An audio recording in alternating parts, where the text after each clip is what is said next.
एक बेटे की वजह से डीजीपी पिता को सस्पेंड होना पड़ा। ना सिर्फ सस्पेंड हुए बल्कि इसके साथ ही पुलिस के सामने सरेंडर भी करना पड़ा। बेटा जो कि पढ़ने में काफी होशियार था, वो एक रेप के मामले में फंस जाता है। रेप के मामले में फंसने के बाद जेल जाता है, जेल से पैरोल मिलती है। पैरोल मिलने के बाद वापस वो जेल कभी नहीं जाता।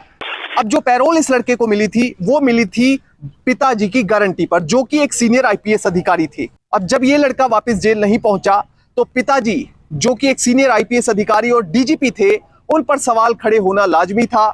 उसके बाद कोर्ट ने नॉन बेलेबल वारंट इशू कर दिए। फाइनली इस आईपीएस अफसर पिता को पुलिस के सामने सरेंडर करना पड़ा।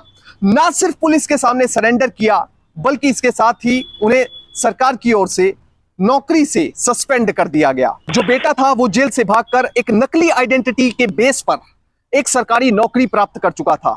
सरकारी नौकरी ठीक ठाक चल रही थी, पर अचानक एक गुमनाम लेटर ने उस लड़के की पोल खोल दी और पुलिस ने उसे अरेस्ट कर लिया। जब ये पूरा मामला खुला तो सवाल ये खड़ा हुआ कि इस लड़के की फर्जी आइडेंटिटी कैसे बनी और इसके साथ ही फर्जी मार्कशीट कैसे बनी। उसे लेकर आरोप लगाया गया कि इस लड़के के पिता जो आईपीएस अधिकारी हैं, उन्होंने फर्जी मार्कशीट और फर्जी आइडेंटिटी बनवाने में मदद की। इस पूरे मामले में सबसे ज्यादा किरकिरी हुई एक आईपीएस अफसर बाप की, जिसका कोई सीधे तौर पर कसूर नहीं था, पर बेटे के कृत्यों के चलते उन्हें भी ना सिर्फ मीडिया ट्रायल का सामना करना पड़ा बल्कि इसके साथ ही अदालतों के चक्कर लगाने पड़े और सस्पेंड भी होना पड़ा। जय हिंद दोस्तों, आज हम एक आईपीएस अधिकारी, सीनियर आईपीएस अधिकारी बीबी मोहंती की बात करने जा रहे हैं, जो कि उड़ीसा के डीजीपी रहे हैं। उनके बेटे बिट्टी मोहंती जो पढ़ने में काफी होशियार थे, हमेशा अपनी पढ़ाई में अपने क्लास में अव्वल रहा करते थे। उसके बाद वो पढ़ने लिखने के लिए उड़ीसा से दिल्ली आ गए। अब ग्रेजुएशन करने के बाद वो दिल्ली के साउथ एक्सटेंशन इलाके में एक प्राइवेट इंस्टीट्यूट से एमबीए का कोर्स करने लग जाते हैं, यानी मास्टर ऑफ बिजनेस एडमिनिस्ट्रेशन। वहां पर एक लड़की जो उनकी कोलीग ही थी, जो उनके साथ ही पढ़ा करती थी, जर्मन लड़की, उसके साथ उनकी दोस्ती हो जाती है। उसके बाद कथित तौर पर दोनों के बीच में प्यार हो जाता है। अब दोनों ये दोस्त, या यूं कहें कथित तौर पर प्यार करने वाले, ये मार्च 2006 में ये राजस्थान घूमने का प्लान बनाते हैं। अब मार्च 2006 में ये जर्मन लड़की राजस्थान घूमने का प्लान बनाती है और वो इसके बारे में बिट्टी को बताती है। बिट्टी भी हामी भर देता है और उसके बाद ये राजस्थान यात्रा पर निकल पड़ते हैं। अब 20 मार्च का दिन है। बिट्टी और साथ में उसकी जर्मन दोस्त दोनों घूम फिर कर एक फाइनली होटल में पहुंचे थे और फाइनली रात को अचानक से बिट्टी उसके कमरे में आया। दरअसल दोनों के कमरे अलग थे और कथित तौर पर उस लड़की के साथ रेप किया। शुरुआत में लड़की ने इसका पूरी तरह से कथित तौर पर विरोध किया। अब जब रेप हो गया तो उसके बाद इस घटना की जानकारी लड़की ने जर्मनी में रह रहे अपने माता पिता को देनी चाहिए। वहां फोन किया। अब जैसे ही माता पिता को जानकारी मिली, उन्होंने सीधा जर्मन एम्बेसी में फोन किया और जर्मन एम्बेसी से फोन गया अलवर पुलिस के पास, जहां पर ये रुके हुए थे। अब जब बिट्टी को लगा कि ये मामला बड़ा हो सकता है तो वो होटल से कथित तौर पर भाग निकला। अब 20 मार्च को ये घटना हुई थी। उसके बाद ठीक एक दिन बाद 21 मार्च को रेलवे स्टेशन से पुलिस बिट्टी मोहंती को अरेस्ट कर लेती है। कहा यह जा रहा था कि बिट्टी शायद ट्रेन के जरिए कहीं जाने की कोशिश कर रहा था। इसी बीच पुलिस को जानकारी मिली और पुलिस ने रेलवे स्टेशन से बिट्टी मोहंती को अरेस्ट कर लिया। उसके बाद बिट्टी को कोर्ट में पेश किया जाता है और फाइनली उसे जेल भेज दिया जाता है। पुलिस का यह कहना था कि पुलिस के सामने बिट्टी मोहंती ने अपने जुर्म को कबूल कर लिया है। अब जो लड़की है जिसके साथ ये रेप की घटना हुई है, वो दिल्ली आ जाती है। दिल्ली में भी उसका कहना है कि कथित तौर पर उसे कई लोगों के फोन आए। बिट्टी के कई रिश्तेदारों ने धमकी भरे उसे मैसेजेस किए, फोन किए और कहा कि उसके पिता बहुत सीनियर पुलिस अफसर हैं, तो इसलिए अपना ये जो मामला तुमने दर्ज कराया है, जो शिकायत करवाई है, उसे वापस ले लो। पर शिकायत वापस लेने के बजाय इस जर्मन लड़की ने एक और कंप्लेंट दिल्ली में दर्ज करवा दी। इस बीच इस लड़की का मेडिकल टेस्ट भी करवाया गया। मेडिकल में यह कंफर्म हो गया कि इसके साथ रेप हुआ है।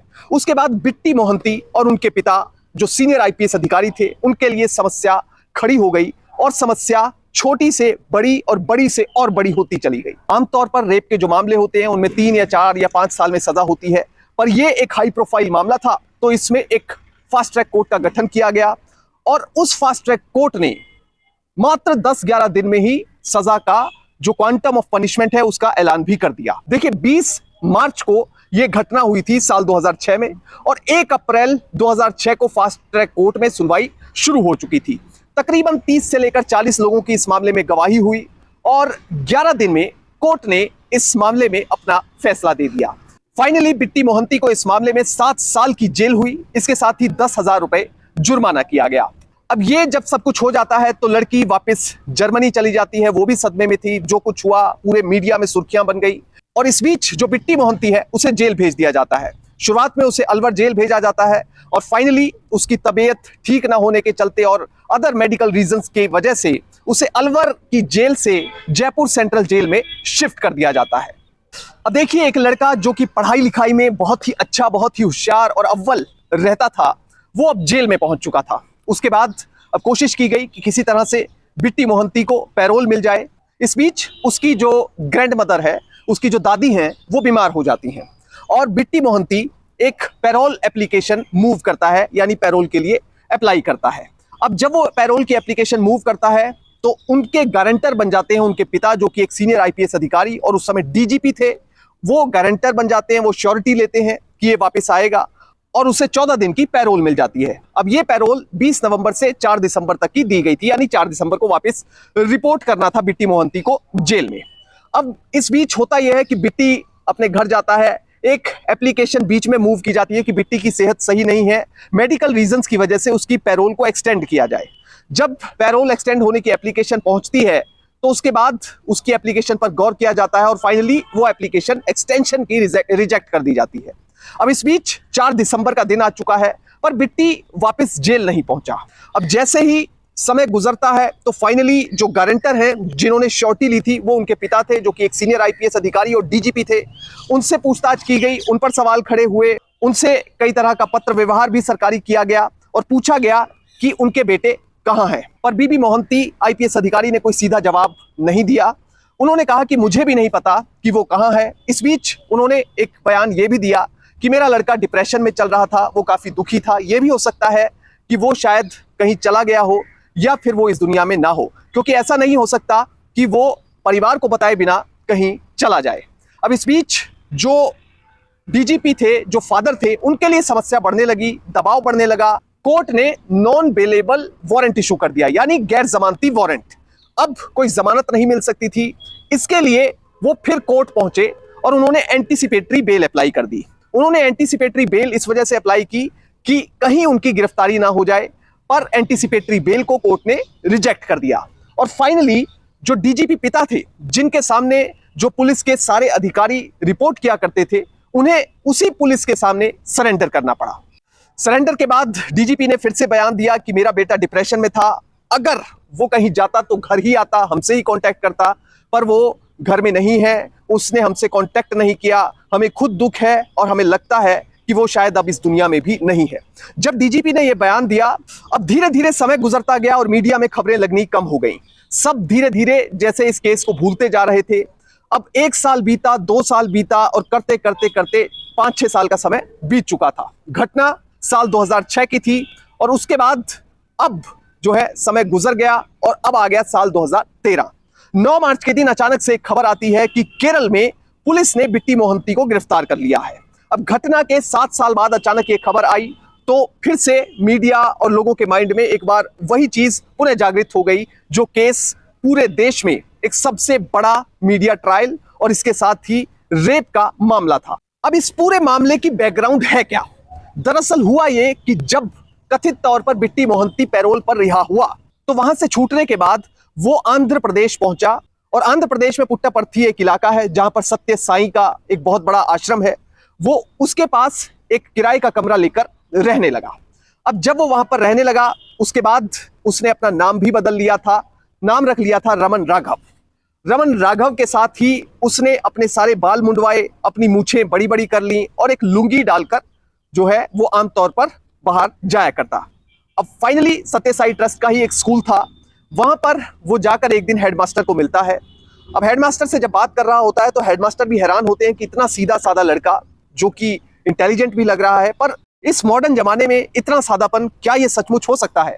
उन्होंने इस लड़के को कहा कि आप मॉडर्न तरीके से रहा करें, इस तरह से पुराने जमाने की तरह लुंगी डालकर ना रहा करें। पर इस बात को जो ये लड़का है रमन राघव, वो इग्नोर कर देता है। अब करते करते वो उन हेडमास्टर को बातों में ये भी बताता है कि मेरे पिताजी आंध्र प्रदेश के रहने वाले हैं और माता उड़िया हैं, उड़ीसा की रहने वाली है। अब फाइनली कुछ दिन बाद वो हेडमास्टर उस लड़के के इंटेलिजेंस से, उसकी बातों से इतना इंप्रेस थे कि वो उसे स्कूल में जॉब दे देते हैं। वो मैथ्स और साइंस का टीचर बन जाता है, बच्चों को अच्छे से पढ़ाता।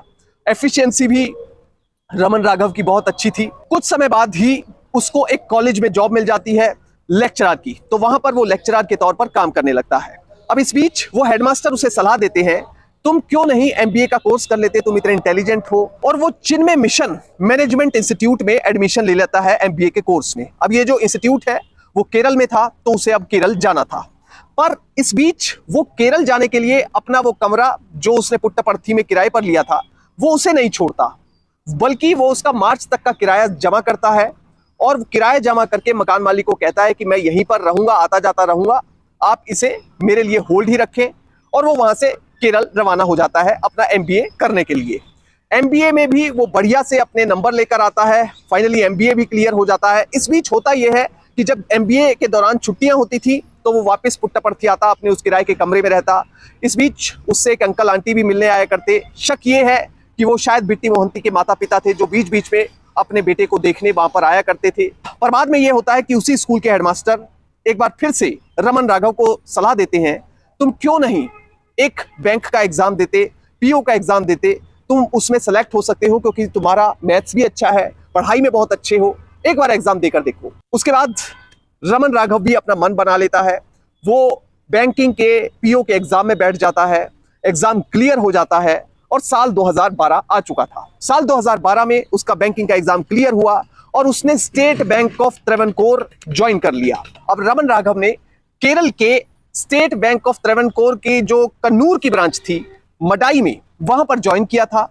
अब वहां पर भी वो ज्यादा लोगों से घुलता मिलता नहीं था, ज्यादा बात नहीं करता था। फेसबुक का जो अकाउंट था उस पर अपनी फोटो नहीं डाला करता था, उस पर कोई नॉर्मल क्रिकेटर की फोटो या और कोई पिक्चर्स डाला करता था। तो ज्यादा वो सोशल मीडिया पर भी एक्टिव नहीं था और सोशली वैसे भी लोगों के साथ घुलता मिलता नहीं था।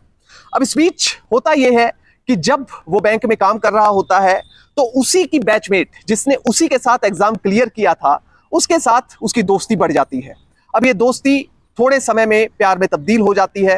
अब फाइनली लड़की कहती है कि क्यों ना हम दोनों शादी करवा लें। बिट्टी यानी रमन राघव भी जिंदगी में सेटल होना चाहता था, उसने भी सोचा कि क्यों ना इस लड़की के साथ शादी करवा ली जाए। पर फाइनली उसके मन में यह आता है कि अगर मैंने इसके साथ शादी करवा ली तो इसको सारा सच पता लग जाएगा, मेरे माता पिता का पता लग जाएगा और उसके बाद धीरे धीरे इसको पता लग जाएगा कि मैं कौन हूं। और उसके बाद वो शादी से पीछे हट जाता है। लड़की पूरी कोशिश करती है, उसके माँ बाप कह रहे हैं कि शादी करवा लो, पर वो इस बात पर अड़ी थी कि मैं रमन राघव से ही शादी करवाऊंगी। अब इस बीच होता यह है कि साल 2012 के दिसंबर महीने में निर्भया कांड पूरे देश में मीडिया में सुर्खियां बन जाता है। हर जगह निर्भया कांड की चर्चा थी, उसी को लेकर अलग अलग न्यूज चैनल्स अपनी स्टोरी चला रहे थे। पर इस बीच कुछ चैनल्स ने स्टोरीज ऐसी चलानी शुरू की जिनमें कि कुछ अपराधियों के नाम लिए जो रेप की घटनाओं में आरोपी थे, दोषी थे और वो कानून के शिकंजे से भाग निकले। उसमें एक नाम बिट्टी मोहंती का था। उसकी बार बार फोटो चलने लगी और वो फोटो जब मीडिया पर चलने लगी, सोशल मीडिया पर चलने लगी, तो धीरे धीरे केरल के लोग भी देखने लगे। अब इस बीच उस लड़की और उसके परिवार ने भी वो फोटो देखी।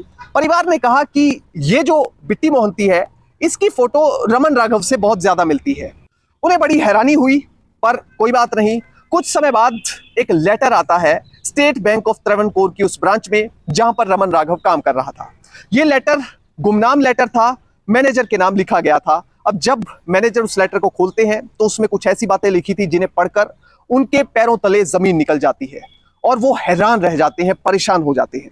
उसमें लिखा था कि ये जो रमन राघव नाम का शख्स आपके बैंक में काम कर रहा है, ये दरअसल एक फेक आइडेंटिटी के बलबूते यहाँ पर काम कर रहा है। इसकी डिग्री भी असली नहीं है, इसकी आइडेंटिटी भी असली नहीं है। ये दरअसल जेल से भागा हुआ एक कैदी है जिसने साल 2006 में एक रेप किया था और इसके साथ ही काफी जानकारी उसमें दी गई होती है।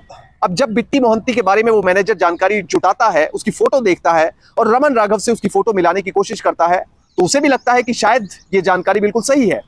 अब वो बिट्टी मोहंती से बात करने के बजाय, रमन राघव से बात करने के बजाय सीधा पुलिस को वो लेटर थमा देता है। चुपचाप गुपचुप तरीके से पुलिस को जानकारी देता है। पुलिस पहुंचती है। शुरुआती तौर पर पुलिस प्रीलिमिनरी इंक्वायरी करती है कि क्या इस मामले में कोई दम है, इस लेटर में कोई दम है। जो फैक्ट्स इसमें बताए गए हैं उसमें बताया गया था कि 2006 में एक अलवर में रेप हुआ था, उसका ये आरोपी है, उसका उस मामले में इसको सजा भी हो चुकी है। पुलिस पता करती है, क्रॉस चेक करती है तो बात सही निकलती है। उसके बाद रमन राघव नाम के शख्स से फिंगरप्रिंट्स लिए जाते हैं और उन फिंगरप्रिंट्स को बिट्टी मोहंती के फिंगरप्रिंट से मैच किया जाता है, तो वो भी बिल्कुल सही निकलते हैं।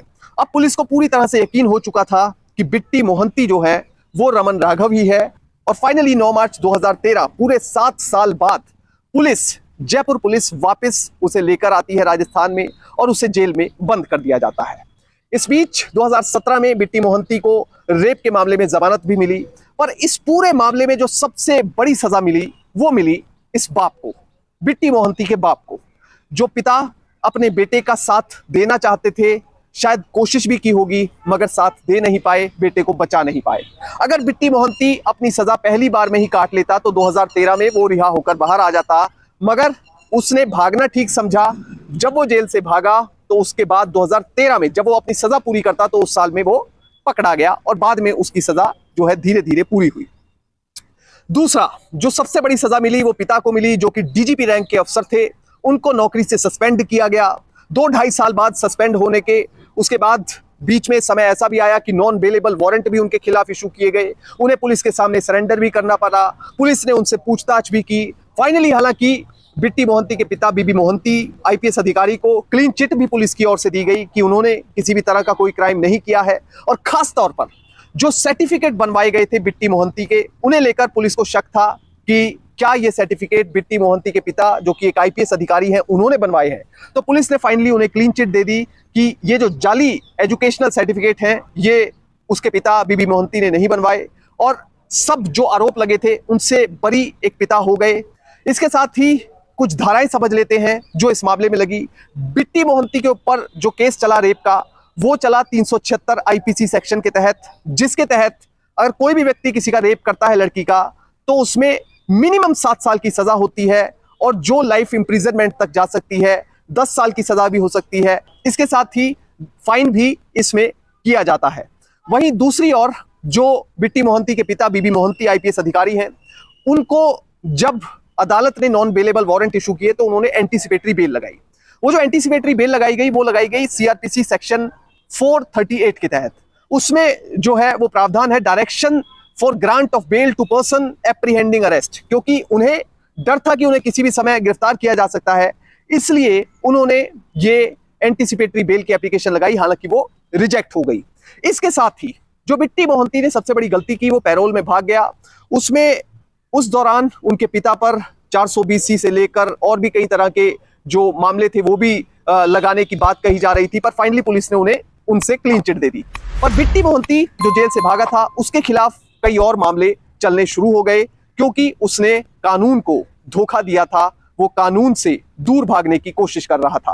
पर असल में कानून के सामने कोई भी बड़ा नहीं है, कोई बड़ा पुलिस अधिकारी नहीं, कोई बड़ा सिविल सर्वेंट नहीं, कोई बड़ा नेता नहीं, कोई बड़ा पावरफुल बिजनेसमैन नहीं। जय हिंद।